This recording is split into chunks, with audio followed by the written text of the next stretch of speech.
Hello everyone, আসসালামু আলাইকুম। আশা করি সবাই ভালো আছেন। আজকে একটা নতুন ভিডিও নিয়ে আসলাম, মানে রেসিপি। আশা করি ফুল ভিডিওটা দেখলে সুন্দর একটা রেসিপি পেয়ে যাবেন। যারা নতুন আপুরা আছেন, আমি আজকে রান্না করলাম কাচ্চি বিরিয়ানি। প্রথমে খাসির মাংস নিয়ে নিলাম প্রায় 2 কেজির মতো। তারপর টক দই দিয়ে দিলাম 1 কাপ, গোটা গরম মশলা প্রয়োজন,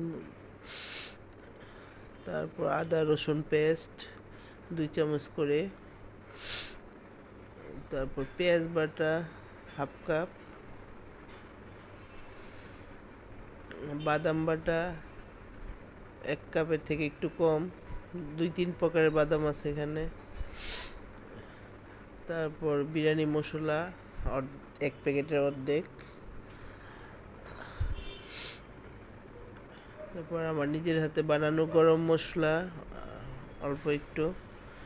এখানে অনেক রকমের মশলা দিয়ে আমি গুঁড়া করে নিয়ে এটা নিজের হাতে বিরিয়ানি টিরিয়ানি রান্না করার জন্য মাংস। তারপর পেঁয়াজ বেরেস্তা দিয়ে দিলাম তেল সহ।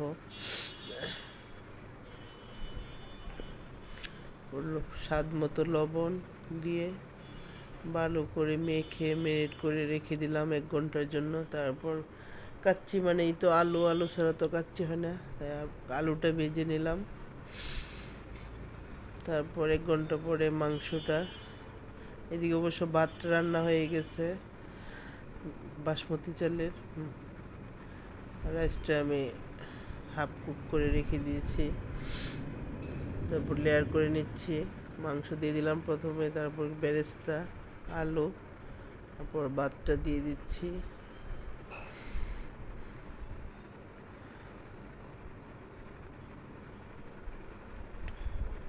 তারপর আমি যে বাকি গরম বিরিয়ানি মশলাটা একটু উপরে ছড়িয়ে দিলাম।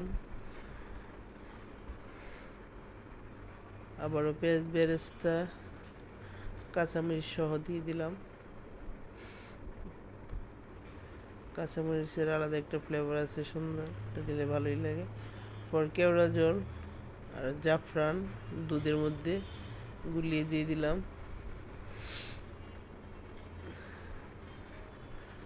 আর এটা আমার নিজের হাতে বানানো ঘি, সেটা দিয়ে দিলাম। এই তো আমার তার আলু বোখারা দিয়ে সাজিয়ে আটা দিয়ে সিল করে প্রায় 1.5 ঘন্টার মতো রান্না করে নিলাম দমে। তো হয়ে গেছে আলহামদুলিল্লাহ আমার বিরিয়ানিটা। মাশাআল্লাহ, অনেক সুন্দর, অনেক মজার একটা বিরিয়ানি হয়েছিল। Yummy yummy. এভাবে আপনারা সহজেই বানিয়ে নিতে পারবেন কাচ্চি, একদম পারফেক্ট কাচ্চি। দোকানের থেকেও মজা হয় কাচ্চিটা। আলহামদুলিল্লাহ, অনেক মজা হয়েছে। সবাই বলে অনেক খুশি, মানে বিরিয়ানিটা খেয়ে অনেক খুশি হয়েছে। সবার কাছে অনেক ভালো লাগছে, আমার নিজের কাছেও ভালো লাগছে। আলহামদুলিল্লাহ, সবাই অনেক ভালো থাকবেন। আমার ভিডিওটা ভালো লাগলে একটা লাইক, কমেন্ট, চ্যানেলটা সাবস্ক্রাইব করে দেবেন। আল্লাহ হাফেজ।